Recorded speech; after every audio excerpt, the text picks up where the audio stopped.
નમસ્કાર વિદ્યાર્થી મિત્રો, સૌરાષ્ટ્ર યુનિવર્સિટી રાજકોટ દ્વારા સંલગ્ન બીએડ અભ્યાસક્રમ. બીએડ અભ્યાસક્રમ એ 2 વર્ષનો અભ્યાસક્રમ છે, જે કુલ 2500 માર્ક્સમાં 4 સેમેસ્ટરમાં વહેંચાયેલો છે. દરેક સેમેસ્ટરમાં કયા વિષયો આવશે અને કયા વિષયોમાં કેટલા માર્ક્સનું પેપર આવશે, એ બધું જ આગળ આપણે શાંતિથી અભ્યાસ કરીશું. પરંતુ અહીંયા સેમેસ્ટર 1ની આપણે કયા વિષયો આવશે એનું અને કેવા વિષયોને કયા વિષયો કયા સ્ટાન્ડર્ડની ટેક્સ્ટ બુક આવશે અને મેથડ આવશે, તો મેથડમાં આપણને કયો વિષય લાગુ પડશે એ વિશે વિસ્તારથી સમજીશું. તો સૌપ્રથમ બીએડનો અભ્યાસક્રમ એ 2 વર્ષનો અભ્યાસક્રમ છે. એ અભ્યાસક્રમમાં સેમેસ્ટર 1 જોઈએ તો સેમેસ્ટર 1માં PE1 એટલે સાયકોલોજી ઓફ લર્નર એટલે અધ્યેતાનું મનોવિજ્ઞાન. અધ્યેતાનું મનોવિજ્ઞાન પછી PE2 આવે છે. તો PE2 પરસ્પેક્ટિવ ઇન એજ્યુકેશન, આ પેપર નંબર 2. એમાં આપણે જોઈએ તો વર્તમાન સમયમાં શિક્ષણ કાર્ય, એવો એનો અર્થ થાય. એટલે ભારતમાં સમકાલીન શિક્ષણ વિશેની નીતિઓ, શિક્ષણની નીતિઓ 2020ની, એ બધા જ અંદર ટોપિકો આવે છે. તો PE1 અને PE2 બધાને સેમ આવશે. કોઈ પણ વિષય હોય, કોઈને ગુજરાતી હોય, હિન્દી હોય, મેથ્સ હોય, સાયન્સ હોય, બધાને કોમન વિષય એટલે PE1 અને PE2. તો કુલ આપણે 4 વિષયની પરીક્ષા આવશે સેમ 1 અંતર્ગત. PE1, PE2, પછી આ 2 ભેગા જે મેથડની છે એ બંને, અને નીચેના જે સ્કૂલ સબ્જેક્ટ છે એ બંને ભેગા પેપર, એટલે કુલ 4 પેપર. PE1, PE2 અને CPS 1-2 અને EPC 1-2. EPC 1-2 એટલે સ્ટાન્ડર્ડ 7ની ટેક્સ્ટ બુક. એ તમારે કોઈપણ ધોરણના હાલનું GCRTનો અભ્યાસક્રમવાળી બુકો, બરાબર. ટોટલ 4 પેપરમાં GCRTની જે બુકો આવે છે સ્ટાન્ડર્ડની ટેક્સ્ટ બુક, એમાં તમારે સ્ટાન્ડર્ડ તમને જે લાગુ પડે છે, આગળ આપણે જોશું કે કોને કયું લાગુ પડશે સેમેસ્ટર 1માં. તો અમુક વિષય છે, ગુજરાતી છે, હિન્દી છે, બધાને 7મું ધોરણ લાગુ પડે, અને 11મું છે કોમર્સવાળાને લાગુ પડે. તો ટોટલ 4 પેપર, અને સ્ટાન્ડર્ડનું જે કન્ટેન્ટનું વિષય વસ્તુ કહેવાય, છેલ્લા 2 પેપર છે એ 2 ભેગા આવે, અને મેથડના એટલે પેડાગોજી એટલે મેથડના 2 ભેગા પેપર.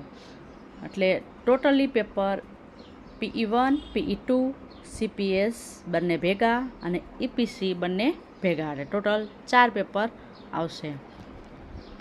તો આવી રીતના સેમેસ્ટર 1ના પેલું પેપર છે PE1 સાયકોલોજી ઓફ લર્નર, એટલે કે અધ્યેતાનું મનોવિજ્ઞાન બાળકનું આપણે જાણવું જરૂરી છે. જો બાળકનું મનોવિજ્ઞાન જાણી શકીએ તો બાળકના પ્રશ્નો, એની મૂંઝવણ, એનો રસ, એનો ગમો અણગમો આપણે જાણી અને એ મુજબ શિક્ષણ કાર્ય કરાવી શકીએ છીએ. અને એવી રીતના PE2 ભારતમાં ચાલતા અત્યારના જે શિક્ષણના નીતિઓ, નિયમો, એ બધા જ વિશે આપણે પેપર 2માં ભણવાનું છે. અને તમારી મેથડ એટલે બીએડ અભ્યાસક્રમ અંતર્ગત તમે કયો વિષય કેવી રીતના હેન્ડલ કરશો, એના કૌશલ્ય શીખવાના હોય. એ કૌશલ્ય છે માઇક્રો ટીચિંગ કૌશલ્ય હોય.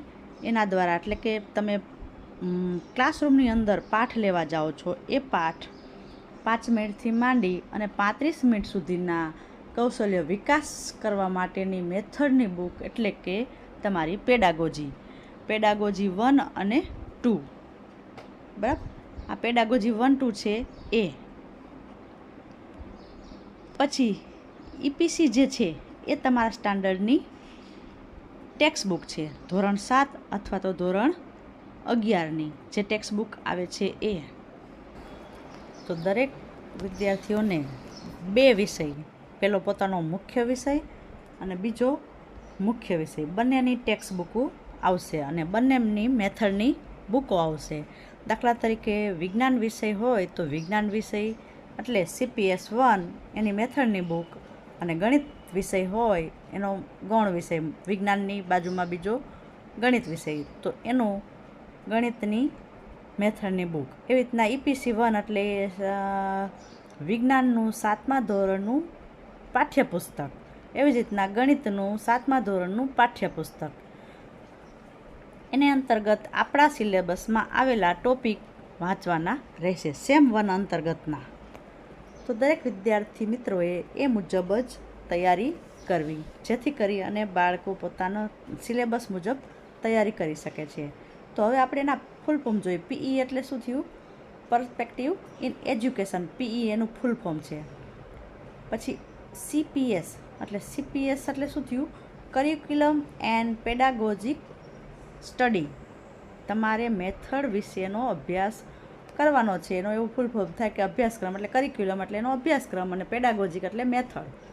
હવે EPC એન્હાન્સિંગ પ્રોફેશનલ કેપેસિટી એટલે તમારે એના કન્ટેન્ટની એટલે જે વિષય વસ્તુ છે એ તૈયાર કરવાનું છે. આ વિષય વસ્તુના સેમેસ્ટર 1, 2 અને 3ના છે. તો આપણને અહીંયા ફક્ત સેમેસ્ટર 1 જ લાગુ પડશે.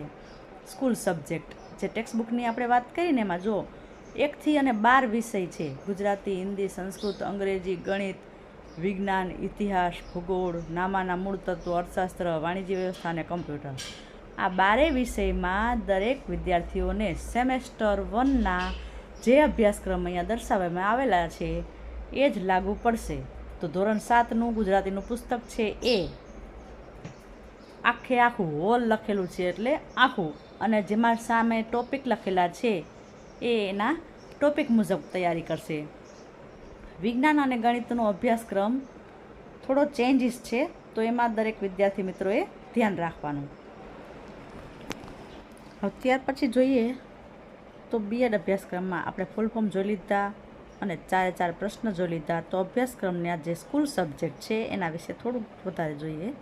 મેં આગળ પણ કીધું એવી રીતના મુજબ કે હોલ પુસ્તક લખેલું હોય તો હોલ સેમેસ્ટર 1ની લાઈન આખી જોવાની અને વિષય સામે એનું પ્રદર્શિત થતા ટોપિક્સ જોવાના રહેશે.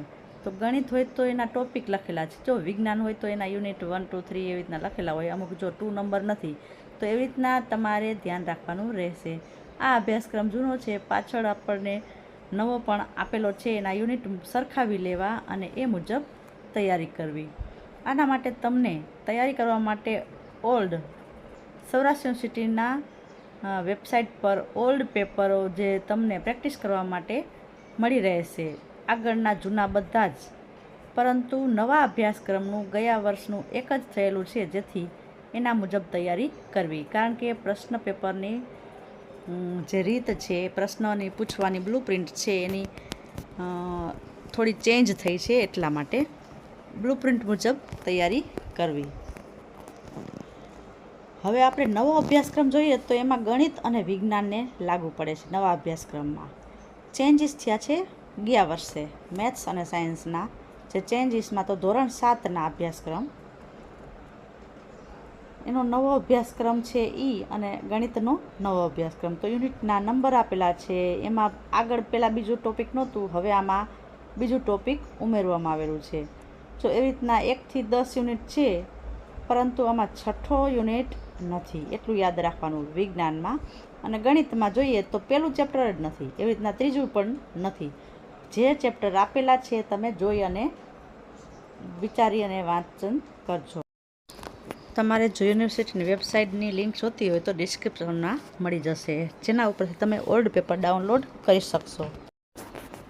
તો હવે આપણે વળી પાછું પેપર 1 અને પેપર 2 અને CPS 1 થી 12ની થોડીક આછેરી ઝલક જોઈ લેશું. તો PE1 અને PE2 એ કુલ 70 માર્ક્સના પેપર હોય છે, કોર પેપર. અને CPS 1 અને 2 એ બંને 35 માર્ક્સના બંનેના હોય છે. જો PE1માં 4 ટોપિક આવશે, યુનિટ 1, 2, 3 અને 4. એ બધા જ 25 માર્ક્સ 25%ની ટકાવારી મુજબ પૂછાશે. એનો ગુણભાર 25% રહેશે એક યુનિટનો. પછી PE1 પછી PE2માં પણ ગુણભાર 1 થી 4 યુનિટનો 25%નો જ રહેશે.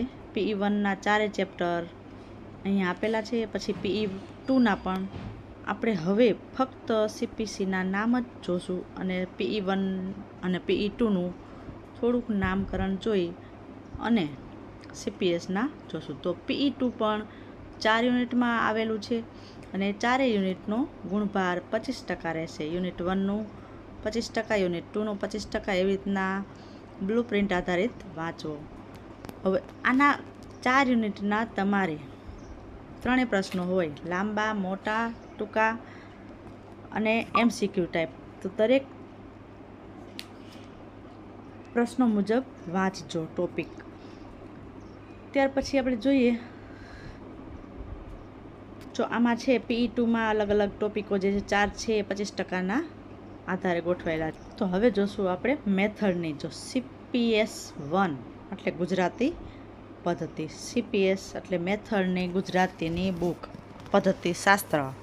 તમે સ્ટેશનરીમાં લેવા જશો તો પદ્ધતિશાસ્ત્ર કહેશે. એટલે CPS1 અને 2 જે વિષયવાળાને લાગુ પડે છે, કોલેજમાં TYમાં જે સબ્જેક્ટ હોય એના આધારે તમને લાગુ પડે. તો ગુજરાતી હોય તો બાજુમાં તમે હિન્દી રાખી શકો છો, સંસ્કૃત રાખી શકો છો.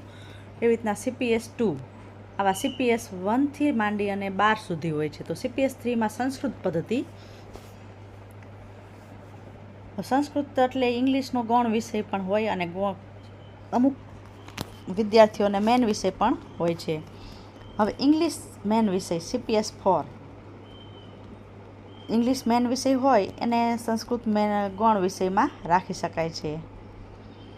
ત્યાર પછી CPS5 ગણિત પદ્ધતિ, પદ્ધતિશાસ્ત્ર એટલે ગણિતની સાથે તમે વિજ્ઞાન રાખી શકો છો. આ તમારું CPS. કોઈ પણ 2 પેપર આવશે, બંને 35-35 માર્ક્સના હશે. CPS1 અને 2 અને 3 કલાકમાં એકી સાથે લખવાના રહેશે. CPS1 અને CPS2 બંને જે તમને લાગુ પડે છે એ નંબરના હશે. તો વિજ્ઞાન છે CPS6 છે, વિજ્ઞાન પદ્ધતિ. પછી CPS7 છે એ ઇતિહાસ છે. સમાજ વિદ્યાવાળાને ઇતિહાસ અને ભૂગોળ એવા સમાજ વિદ્યા ધોરણ 7ના 2 પાર્ટ પાડવાના. એમાં ઇતિહાસનો પાર્ટ અલગ અને ભૂગોળનો પાર્ટ અલગ. એટલે ધોરણ 7નું જે વિષય વસ્તુ આવે છે એવું ને એવું અહીંયા ભૂગોળની પદ્ધતિ અને ઇતિહાસની પદ્ધતિશાસ્ત્ર બંને તમને નીરવ પ્રકાશન અથવા સોના પ્રકાશનની સ્ટેશનરીમાં મળી જશે, અથવા રવિ પ્રકાશન રાજકોટમાંથી પણ મળી જશે. CPS9 છે નામાના મૂળ તત્વો પદ્ધતિ. પછી CPS10 છે અર્થશાસ્ત્ર પદ્ધતિ. આ પદ્ધતિશાસ્ત્ર એટલે B.Ed અભ્યાસક્રમ કરતી વખતે તમારે બાળકોને ભણાવવાની પદ્ધતિ શીખવાની છે. તો ભણાવવું કેવી રીતના અને એમાં શું શું સારું નાખીએ એવી આવડત તમારી, કે જેના કારણે બાળકોને એમાં રસ રુચિ રહે. તો CPS11 છે વાણિજ્ય વ્યવસ્થા અને સંચાલન. જો તમે એના મુદ્દા જોશો તો એના હેતુઓ, વ્યાપ, શૈક્ષણિક સાધનો એ બધું જ આવશે. સેતુ પાઠ, પાઠ આયોજન, આ બધું જ એની અંતર્ગત હોય છે. તો ધન્યવાદ.